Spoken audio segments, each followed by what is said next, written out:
Good evening, everyone. Today I'll be taking the module 1 crystal structure. Under that, first lecture, that is Introduction to Crystallography.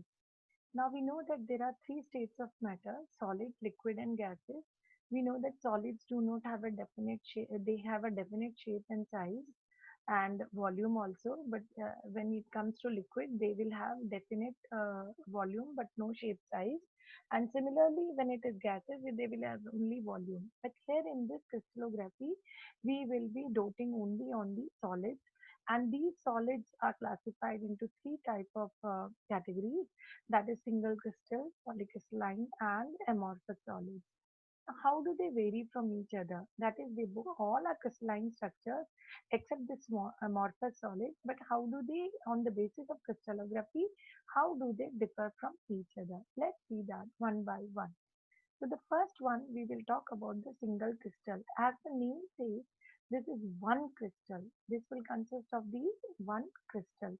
Now, what is the speciality of this single crystal? That you will have a specific geometric periodic outline of the atoms arrangement, or you can say it's regular periodic pattern in three dimension in which the atoms are arranged.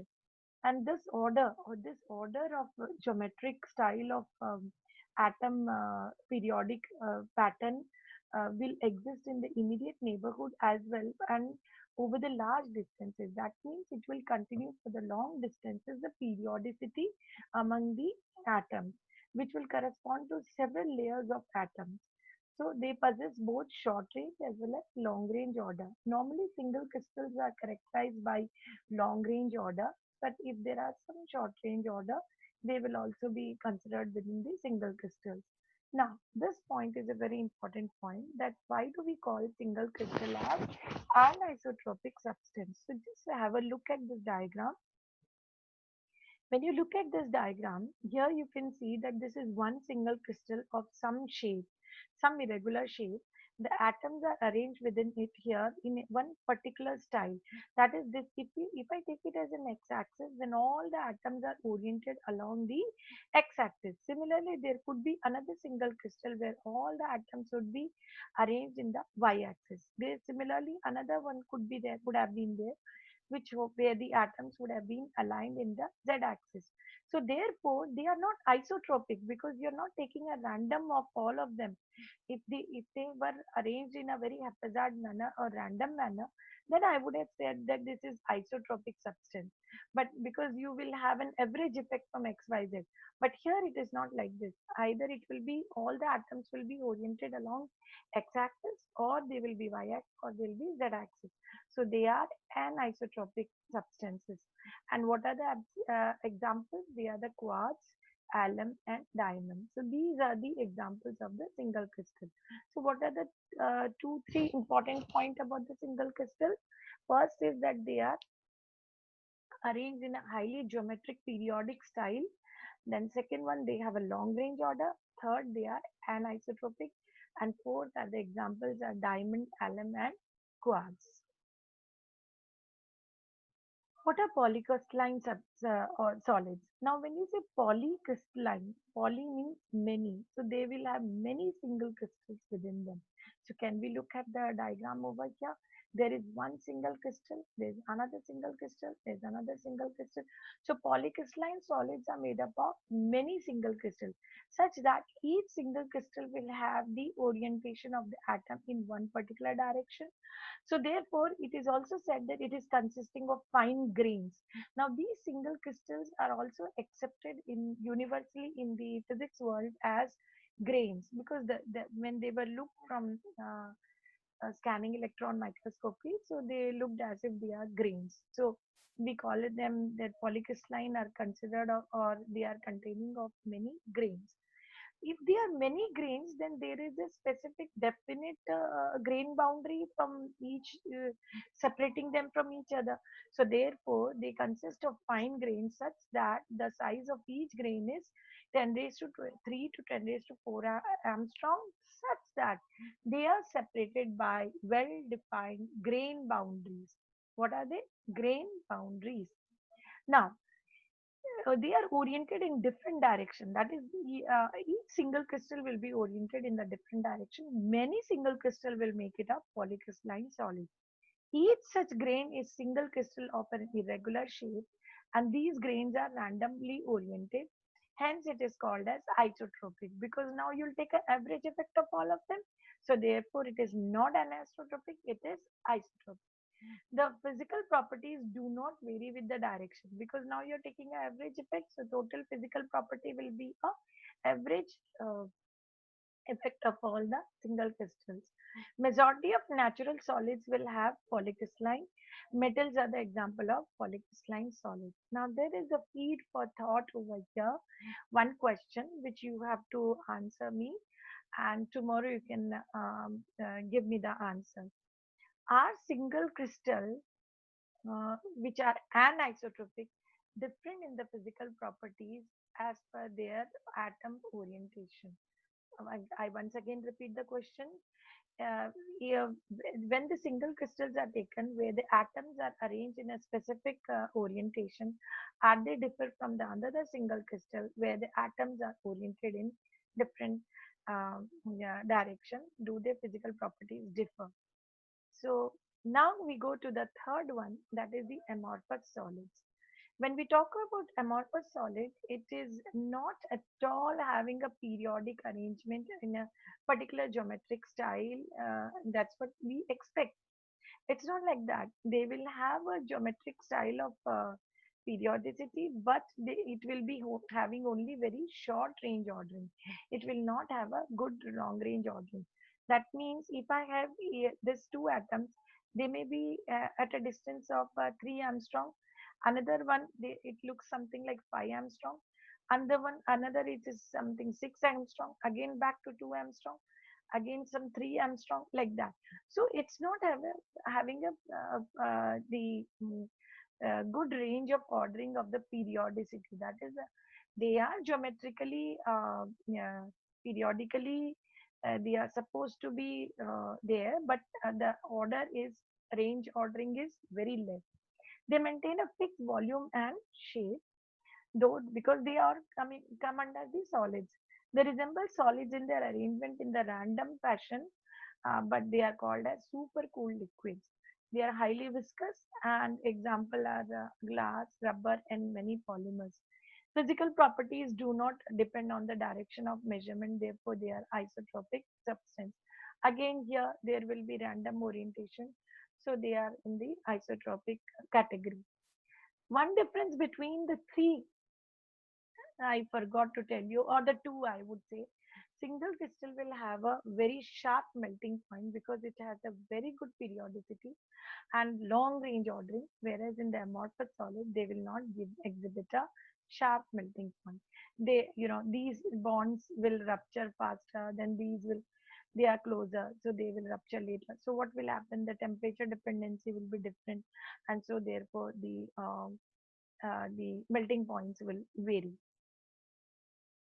Now, so finally, how do you define the crystal structure? When you talk about the crystal structure, it can be summarized in a very concise manner like this. To form a crystal, you need first a lattice space and also the type of atoms which sit in that lattice space. So therefore, the total crystal structure is given as lattice plus basis. Now, let us understand what is a space lattice. Space lattice is a volume in which the lattice points are identical to each other from its own neighbor. That is, each lattice point will have the same environment of the neighbor which another one must be having. So the total volume in which these lattice points are put up is called as space lattice, and plus the basis will form the total crystal structure. What is a basis? Basis will be atom or a group of atoms associated with each lattice point. It can be atom, that is because if it is a monoatomic crystal, somehow only if you take the single element crystal, that is sodium. Then sodium will be sitting at each lattice point. But if it is a diatomic crystal, that is NaCl, and it's a molecular form, then NaCl, NaCl, NaCl. So what type of element is sitting over here? Monoatomic, diatomic, polyatomic, triatomic, whatever, plus in what space it is over there, the total will be called as crystal structure. So crystal structure is given as the space lattice plus atomic basis, which is given as total crystal structure. So atoms are arranged in such a way that their positions are exactly periodic. In general, it can be considered as a combination of space lattice and atomic basis, which form the total crystal structure. Now, this is something which you have already done it in 12th standard, and but I am going to give you as a remembrance, except this column where HCP is going to be taught in the first year in detail. Rest things you have done it, but some of you must have left it as an option for studies. So I'm again going to remind you what you have done in 12th. Of course, I'll take a separate lecture as a prerequisite for these parameters, which itself will be around 30 minutes to 40 minutes. So right now I'm summarizing this. So if you see this simple cubic, body-centered cubic and face-centered cubic, this you ignore right now. Then we will have all the parameter comparison among themselves. First, I will take the atom per unit cell for simple cubic is 1. For BCC, because there one corner, there are 8 corners and one corner atom is divided by 8 atoms. So 8 unit cells. So therefore 8 into 1 by 8 will make it 1. Similarly, in BCC, you will have corner atom contribution 1, but 1 from body center, so it will become 2. Similarly, for FCC, there will be one corner atom contribution plus the 6 face-centered atoms contribution, which are divided by 2. So 3 plus 1 will make it 4. Similarly, atomic radius for simple cubic will be given as A by 2, because if we take a minimum distance between the two atoms, that will be A, and then where actually two atoms will sit. So 2R is equal to A, or R is equal to A by 2. Similarly, here the body diagonal will be A root 3, which will be equal to 4R. So R is equal to A root 3 by 4. And here face diagonal A root 2 by 2, because A root 2 is A root 2 by 4, because A root 2 is equal to 4R, or R is equal to A root 2 by 4. Nearest neighboring distance will be 2R, which is for simple cubic, it is A. For this will be A root 3 by 2. This will be A root 2 by 2. I will derive this in lengthy manner, in a very detailed manner in another lecture.